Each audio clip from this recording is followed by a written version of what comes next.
You're not authorized to be here. Leave the base immediately. I'm just returning equipment. We don't accept military hardware from civilians. Get out. The small woman walked away quietly, carrying a box containing simulation data drives. But less than an hour later, a convoy of military vehicles pulled through the gates. A general stepped out, voice sharp. Where is she? Her name was Hannah Lee, 36 years old, former flight simulation specialist. From the Electronic Tactical Development Group she'd served 11 years before medical discharge due to shoulder injury sustained during an electromagnetic interference simulation mission. She'd written hundreds of hours of algorithms for aerial combat simulation programs. But after leaving the service, her file was categorized as Honorary Discharge E. That morning, Hannah drove her old pickup truck back to her former base to return a special hard drive she discovered while cleaning out her house. It contained forgotten simulation logs from Operation Gray Brick 2014 at the gate. A security lieutenant stopped. Her civilians aren't permitted in the technical area. I don't need to go deep inside. I just need to return this. We're not accepting anything. Please leave the area. She showed her old military ID card. The lieutenant looked at it and laughed dismissively. This is expired. You served here. I've never heard your name. What he didn't know was that Hannah Lee had designed the tactical simulation systems that trained half the pilots currently on active duty. Her algorithms had been used to prepare air crews for missions in Afghanistan, Syria, and classified operations across 3 continents, but to him, she was just another civilian trying to get onto a military installation. Ma'am, I need you to move your vehicle and leave immediately. This is a restricted facility. Hannah didn't argue. She'd learned that arguing with security rarely accomplished anything, but as she walked back to her truck, she felt the weight of the hard drive in the box, critical simulation data that could be the difference between mission success and catastrophic failure data that she'd spent months developing scenarios that could save lives in real combat situations. And now, because she no longer wore a uniform, it was being treated like worthless junk.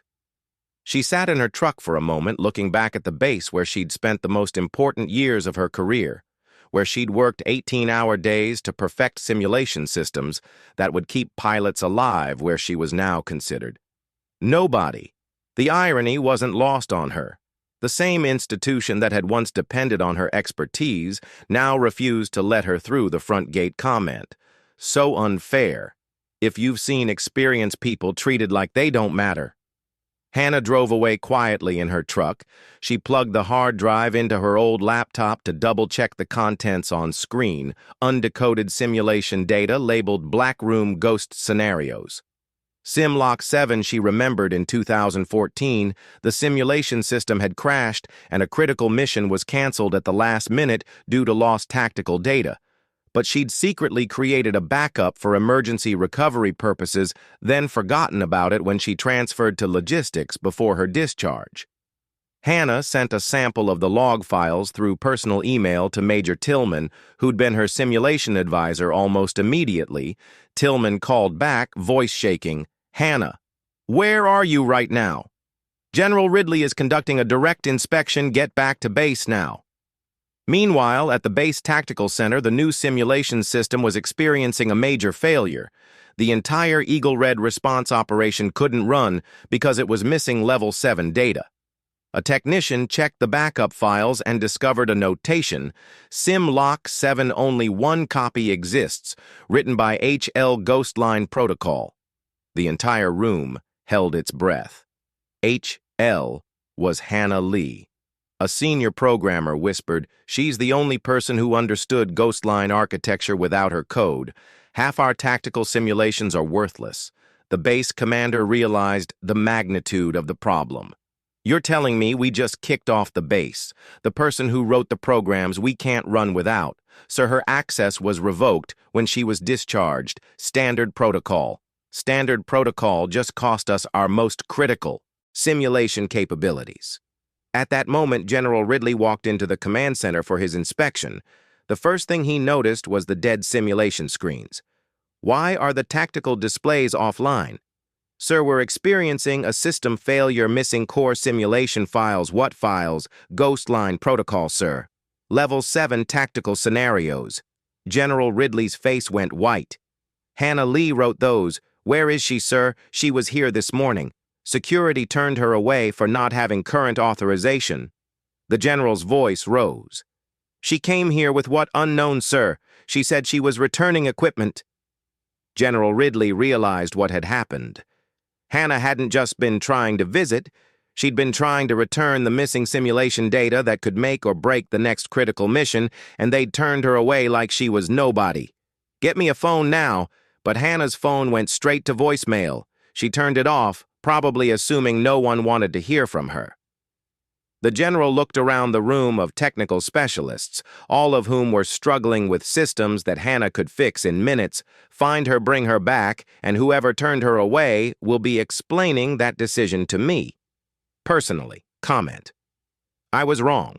If you've ever underestimated someone who'd already moved on. General Ridley's convoy arrived at the base gates. He stepped out without acknowledging anyone's salutes. First words, "Where is she?" The duty officer stammered a woman named Hannah Lee. She was denied access because she's no longer on active duty. Ridley's voice thundered. She wrote Simlock 7, the response simulation that saved Bravo Team in 2014. He immediately ordered the gates reopened and announced over the base intercom. If anyone sees Hannah Lee, escort her back immediately. All access restrictions are lifted. 15 minutes later, Hannah returned her old pickup truck stopped at the gate, and this time she was escorted directly to the command center in the data room. She plugged in the hard drive. The screens lit up, advanced tactical simulation that could interface directly with the Eagle Red operation needed for next week's real-world mission. General Ridley stood before his entire staff. This woman is the reason our systems still function, and she's the reason we won't lose more people unnecessarily. But Hannah's response surprised everyone. I'm not here for recognition. I just don't want the new people to lack the tools we had to survive. The general continued. Hannah Lee designed the tactical simulation systems that have trained over 3,000 pilots. Her Ghost Line protocols have been used in every major air operation for the past decade. A young technician raised his hand. Ma'am, why did you leave the service if your work was so important? Because sometimes the most important thing you can do is step aside, so others can build on what you started, but why bring this back? Now Hannah looked around the room because I heard through unofficial channels that you were having simulation failures, and I knew I had backup data that might help. General Ridley asked. You've been monitoring our operational status even after discharge, not monitoring, just caring when you spend 11 years of your life building something you don't stop caring about whether it works. The base commander, who'd been quiet until now, spoke up. Ma'am, would you consider returning to active duty? We clearly need your expertise. Hannah shook her head. I'm more useful as a civilian consultant. I can work on improvements without being constrained by military bureaucracy. What do you mean? I've spent the last 3 years developing enhanced simulation protocols in my garage scenarios that are more realistic than anything currently in use. But I needed to make sure the basic systems were still functional before offering upgrades. A senior programmer asked. You've been working on military simulations as a hobby. I've been working on keeping pilots alive. That's not a hobby, that's a responsibility. General Ridley realized the full scope of what had almost been lost, ma'am. How many other discharged personnel have critical knowledge that we're not accessing? Dozens, maybe hundreds. You discharge people, but you don't discharge their expertise. Most of us would be happy to help. We just need to be asked and respected. The general made an immediate decision. Effective. Today we're establishing a civilian consultant program for discharged technical personnel. Hannah, would you head that program? I'll consider it. But first, let me show you what I've been working on. She opened another folder on her laptop. Advanced simulation scenarios that made the current systems look primitive. This is what modern tactical simulation should look like. The room fell silent as they watched demonstrations of training scenarios more realistic and comprehensive than anything they'd ever seen. Hannah had spent 3 years working alone, advancing military simulation technology beyond what entire teams had accomplished. Comment I owe someone if someone's expertise has helped you. Without you realizing it, Hannah declined all offers to return to active duty. She simply left the hard drive and a handwritten note. If the simulation fails, replace Logic 3 with linear sensor checking. Always the weak point in the simulation training room, an empty chair, bears a small wooden name plate. Hannah's chair-silent advisor, new technicians study her old code to learn proper programming techniques. A young officer whispered while practicing simulation controls without her. We would have failed from step 1. Nobody mentioned her name in press briefings, but everyone knew someone had left the military but never left their responsibility.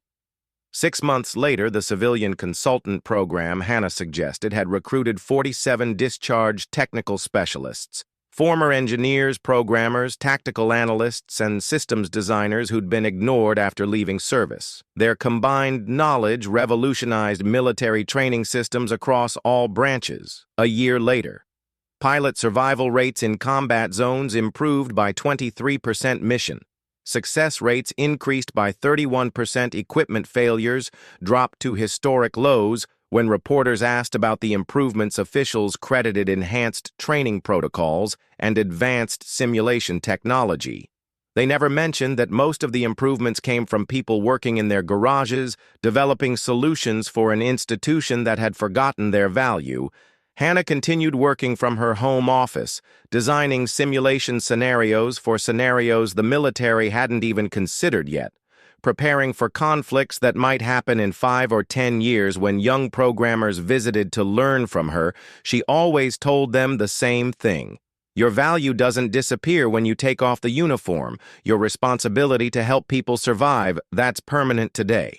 Military simulation systems around the world use protocols developed by discharged veterans working as unpaid consultants, people who contribute expertise without seeking credit recognition or compensation, because they understand something that bureaucracy often forgets. Service doesn't end with discharge, it just changes location. Be like Hannah, use your expertise to help people, regardless of whether you're officially employed to do so. And when institutions forget your value, show them through results, not arguments, because the most important work is often done by people who no longer have permission to do it. Officially, comment, I'll live better if you believe expertise belongs to the people who developed it. Nobody expected. The woman kicked off the base to be the person who'd kept the systems alive. Hannah Lee had no rank anymore, no access clearance, no official authority, but intelligence and responsibility never left her. This story isn't just about system failures. It's about forgetting people who left quietly, but left behind the most important things. Next time you see someone who's no longer on the official roster, ask one question before excluding them: where is she? Because the most valuable knowledge often walks away when we're not paying attention. The most critical systems are often maintained by people we no longer employ. And the most important help comes from people who contribute without being asked. Value experience over employment status. Respect expertise over current authorization. And remember that the people who built something often understand it better than the people currently managing it. Look beyond the uniform, listen to the discharge, and when someone offers to help, maybe ask why they know so much instead of why they're no longer officially qualified. Comment, she spoke through action. If this story changed how you see former employees,